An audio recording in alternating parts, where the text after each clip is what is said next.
You can absolutely conquer whatever it is you choose to confront. In this show, we talk PTG, we listen and believe, we support and empower. Whether you have experienced domestic violence personally or not, someone you know has. Your circle of family, friends, acquaintances, 1 in 3 women and 1 in 4 men will experience domestic violence at some point in their life. Physical abuse is only one of the many forms of domestic violence. Survivors also report experience of verbal, emotional, spiritual, sexual, financial, electronic, and so much more. Domestic violence does not discriminate. It can leave you traumatized and devastated, mentally, emotionally, financially. You can find yourself homeless, jobless, helpless. The list can go on. There's blankets of insecurities, triggers, doubts, and other residual effects that become hurdles that impact our life as we do our best to move on. Many people associate butterflies with a sense of freedom. We've been taught along the way to focus on the transformation that takes place inside of the cocoon. I invite you to take a moment to conceptualize all the odds the caterpillar was up against and needed to defeat in order to get to a safe place, to build its cocoon and actually experience the transformation. My name is Garcia. I am a mother and survivor of a double attempted homicide. Now, I'm dedicating my life to take yours to the next level by experiencing post-traumatic growth to begin a new chapter in your life. Let's get started on this journey together. Confronting Domestic Violence is a 501c3. All contributions, volunteers, and sponsorships are welcomed. It takes a community to make a difference. Nobody should suffer alone. Please scan the QR code. Hey, Garcia here, and thank you for tuning in. What we cover here is not intended to ignite any triggers. For what you want to conquer, you must confront. So, welcome to Confronting Domestic Violence. Today, I have Mara to introduce, and we're going to talk about her journey in helping others to a healthier life. And my goodness, what a journey this has been. I am so pleased to announce, Mara. Thank you. It is such a pleasure to be here. Thank you so much for inviting me. I find you so incredible and inspiring, and I'm honored to know you and to be here today. So thank you. You're making me blush. Thank you for being here. I have the same sentiments. Thank you so much. And we were talking backstage. Actually, let's just put a disclaimer out here. We just met the other day. We were both guests. We were invited to a radio show, and that is where we met. This was literally less than 72 hours ago, and we're already connected. Yes, we hit it off. We hit it off with ease. And that's what I love about women who can just hit it off that fast, empower each other, and feel like we've known each other forever. Do good together and do good. Yes. And make do change. good. Make change. Yes. So we were talking a bit backstage, and I was asking some questions, and it got so exciting that we were like, okay, no more. We just have to wait until it's real time. So I would like you to start with where you were talking about your intentions on going for your master's in social work at the university, and then what you ended up being a part of and taking us through that journey. Thank you. Thank you so much. So I have my master's in social work, and in order to get it, I had to do internships and work with people and get a lot of experience before I achieved the master's. And for a year, I worked with women who were confronted with domestic violence. And now this was, 25 years ago, aging myself, 25 years ago, and we had beepers. And what would happen was I was part of an agency. And when a woman, it takes a lot of courage. It takes bravery for a woman to make the move and get out of there. And so sometimes that happens when they have some alone time. The abuser goes away for an hour or two, or the abuser falls asleep, and they have a chance to build up that courage and go, which takes a lot. And so there was an emergency number. And when a woman called the emergency number, no matter what time of day it was, I would get a beep, stop what I was doing, and meet them and take the woman to a safe house. And then we would work with Department of Social Services and help them furnish their home, help them get a bed, help them get lighting, help them get a mini refrigerator or something, just so that they can start building their new life. And it's somewhere safe where their abuser hopefully does not or couldn't find them. And it was hard. It was overwhelming because you really see a lot when that's happening. And it makes you think a lot about women and strength and what they go through, because so often I would meet a woman, help her get somewhere safe, and then 2 days later she would go right back, because it's like it's a cycle. It's that the devil is better than sometimes the devil you don't know. It was very enlightening, and I learned a lot from that experience. And the women that I was able to help felt amazing. And the women that didn't succeed at that time, I know that I gave them some support and I gave them someone to lean on when they needed help. And it was fantastic and overwhelming and scary and fulfilling all at the same time. It was incredible. It sounds like that because I have all those emotions going through my body right now while I'm listening to you. Yeah. You Yeah. know, I'm and sure. I think that I want to break down so much because just in that small segment that you gave, there's so much to unpack. Just for starters, that there was an actual person that they could reach on the other end and actually meet them somewhere. In today's world, I don't know of any agency that sends somebody out if you're not calling 911 to have the authorities come. There's a much longer process these days where you have to apply, be vetted, have Wow. availability. I am not aware of any space that you can call that will have somebody meet you in person and help. Yeah, no, it was in person. It was my friends. I was in school at the time, and my friends thought I was crazy because I would just leave at a moment's notice and go meet someone somewhere. And it was what I wanted to do. I always wanted to help people. I've always wanted to work with people and help people. And at that time, that was the opportunity I had. But no, I met the woman. I'm so sad to hear you don't have that anymore. I didn't keep up with that part, and I wish I did right now. Listen, no fault at all. That's what these great conversations are for. We're identifying some gaps here. And Yes. I'll be honest with you, I do a lot of research, and domestic violence is one of the most riskiest calls for officers to respond to.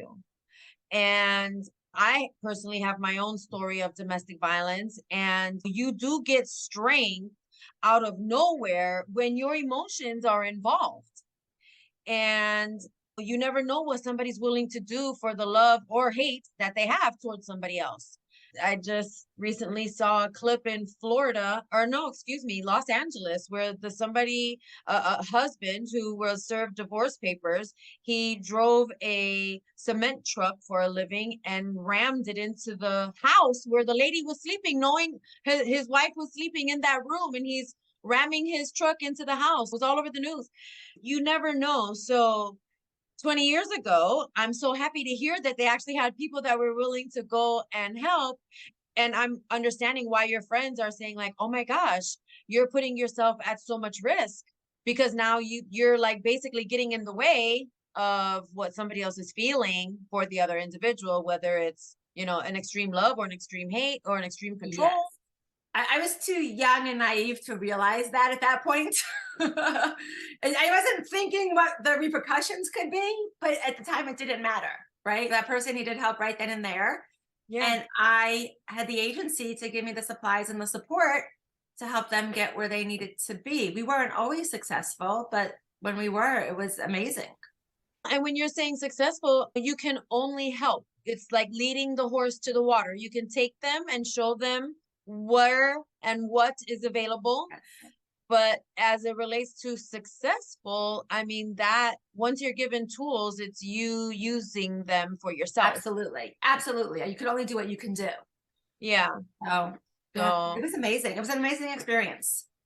It sounds like it. And so talk to me a little bit when you were based on how long were you doing that for? Did it for 2 semesters in college, so about 10 months. Wow. So in about 10 months, how many women would you say you helped? Probably like 7 or 8, So almost one a month. That was almost one a month. And that was just you. And this is not even including the other volunteers or other interns that were working with you under the same program, right? Yes. And So sometimes some people you just met with once or twice and they moved on, and some people you built a relationship with and you really stuck with, depending yeah. on their needs and their wants. But that's just putting into perspective how many calls you guys are getting a day, a week, a month, based on how many people were in the program. And my goodness, how much help was being actually extended and offered and taken advantage of. That's where I'm also seeing gaps where when you are in a situation, you're not sure where the resources are. You're not even sure where to find the help. Just knowing where to ask for it. I wouldn't have considered a college. I didn't consider a college. I was looking at my local county social services. I was working for a local county social service. Oh, okay. I Got was it. just a college student studying to be a social worker, but I was working for that agency. So Okay. yes. But I would think today, and I haven't done the research, I would think today you could Google something and find a place. No? That would defeat the purpose of confidentiality and safety, because if you can just Google where a safe house is or where a shelter may be. Oh yeah, no, keep those private. I'm in an agency, the people to support you. Oh, yes. So that becomes a bit of a challenge as well, because there are several 1-800 numbers and everybody is a referral to everybody else. And it can take up to, it took me over 1,000 phone calls and 8 months to get to somebody. And it wasn't until I found an advocate that was like, somebody else that I've been like basically hounding for continuous help. They were able to locate this individual, and it was an advocate that understood That's the different incredible. programs, the different legislative programs that are funded. Like, you have to find an advocate that knows the legal systems and programs in the state you reside before you can find somebody that actually is like boots on the ground that can help. Yeah. And that type of, I would say at that magnitude, because there's courts involved, there's restraining orders involved, there's so many Bureaucracy. different things that you have to go through. They've complicated it. It's such And a, there's so many different agencies, and the communication between agencies is a problem as well. it should be so simple. It should be woman in need, people helping, not all that extra, all those obstacles. They really Yeah. make it hard. It seems very divided. Absolutely. Yes. That's one of the goals of confronting domestic violence, is linking up different agencies and becoming more JVing, like joint venturing, so Yep. that there can be like a full program and not just like a section. Because like you were saying earlier, some of these women went back within 2 days. And even though your heart went out to them, knowing that was not the safe space or smart decision, that's their decision, it's their life, you cannot control what they do. No. Or anything for that matter. And yeah, sometimes the unknown is scarier than the known, and we as women will reach a point at some time in our life where we say, okay, this is absolute no more. Right. At least that person got to the point where they were like, okay, I'm making a call. That means that they already acknowledged it. That's like the Right. hardest thing right there. Yes, started the first step. The first step has started. Right. And then for you to give that hope, to show that, hey, there is a full on like program here that can help you from A to Z, that's so much hope. And Yeah. that right there, that next call would hopefully be that final call. Because Exactly. then we look at abusing the system, and we try to avoid that at all costs as well. Yes, absolutely. Absolutely. Yeah. Yes. So while you went through that, and you said it was very fulfilling and very adrenaline driven and all of that too, what would you say, or could you say that there was like vicarious trauma that you were living through perhaps with these women? Say I got emotionally attached sometimes, or it was painful to watch them and see what was going on, what the real world was about. When you're in a college, you're a little bit safe. It's a little bit of a fake world, but then to go out into the real world, not even go out to my home where I lived with my family, but to go out into the real world where real life is happening could be frightening. Absolutely. Yeah. And then you're seeing it from this perspective as a woman. Yeah. Wow. And first, I absolutely want to thank you for that internship that you did and that desire and passion that you had and that you still have, actually. Yes, and but life changes and I'm not as involved as I once was. yeah, but that's comes with growth and understanding who you are and where your Yes, true desires lie so you can pursue your happiness.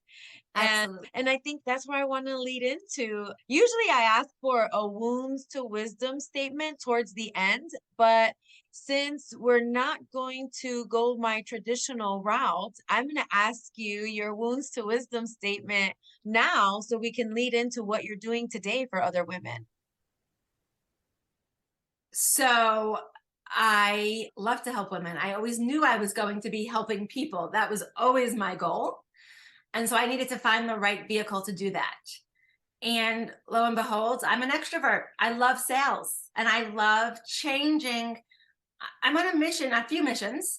Number one, to change that sales doesn't have to be awful. People say, oh, I would never be a salesperson. You can sell with integrity, with a heart to help people and not just be numbers and not care. So I love to sell products that people need that are good for them. And I love to help them get a great sale price or not spend too much or be within their budget, but really using all natural, clean products to make themselves feel their best.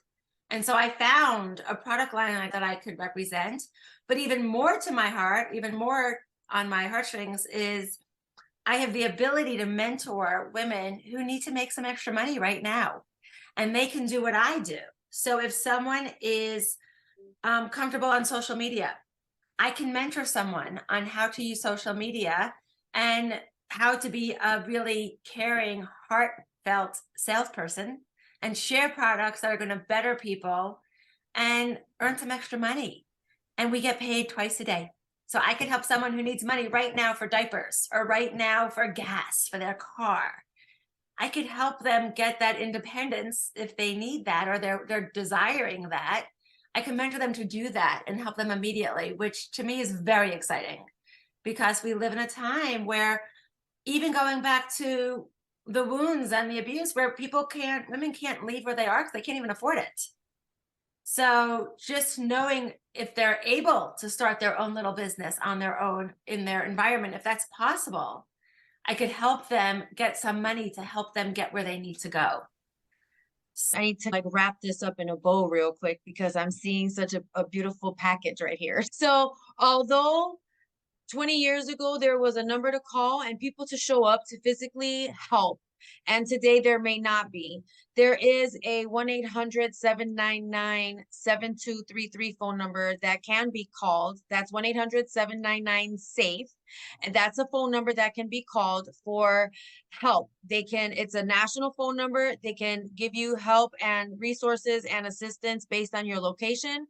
There's also a text that you can send them. It's 88788. And from what I'm understanding, it takes a lot.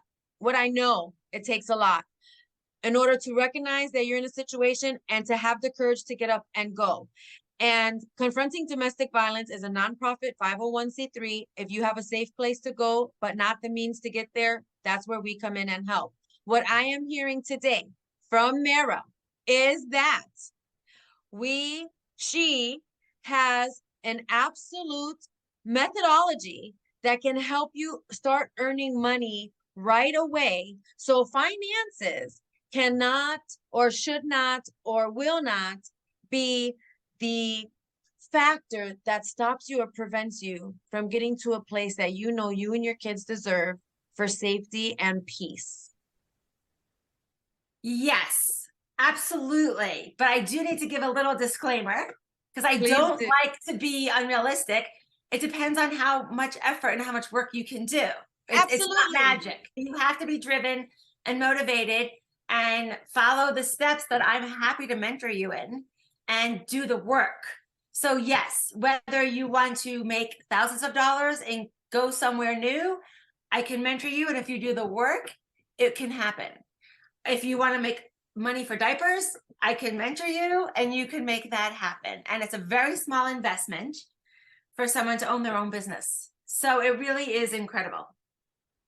Oh my gosh. And this is amazing because there's so many times that finances or the unknown of the next job, if you can't take the job with you or work from home opportunity, that, you know, that is a preventative component.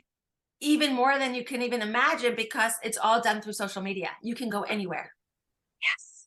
Yes. You could be love it. anywhere. Yes. And I love to talk to people and support people. Okay, perfect. Thank you so much for your time.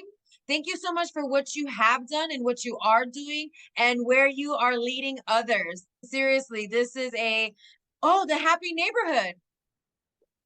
Love the happy neighborhood. So you want to share that? Share it. Yes, absolutely.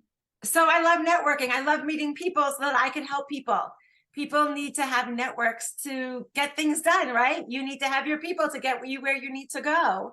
And I'm part of an amazing organization. It's all online. It's called Happy Neighborhood Project. I am the co-host for the Northeast Women's Chapter. We meet Thursdays at 11 a.m. East Coast time. It's free. And you could just log in and meet people. It's networking. So you'll be put into a Zoom room with 3 or 4 women. Tell them what you're looking for, what you need, how we can help. And magic happens when you get out there and you talk to people. That's right. And there's so many of us that have experienced a form of domestic violence or have been exposed to a form of domestic violence. And as soon as we open up and start sharing those types of experiences, there is such a outpour of love and support that you get from others. And this just has been a great connection, and I am so elated to be on a journey with you together. And I just want to thank all of our listeners, and we're gonna go ahead and add these links also, because I know the Happy Neighborhood Network is not on the QR code, so I'm gonna put that link in this episode as well. Fantastic. Thank you. All right. Wonderful. Thank you so much. Thank you so much. I'm just so excited to see where our friendship goes. You are a joy and a light, and I'm thrilled and excited that we got to meet each other this week.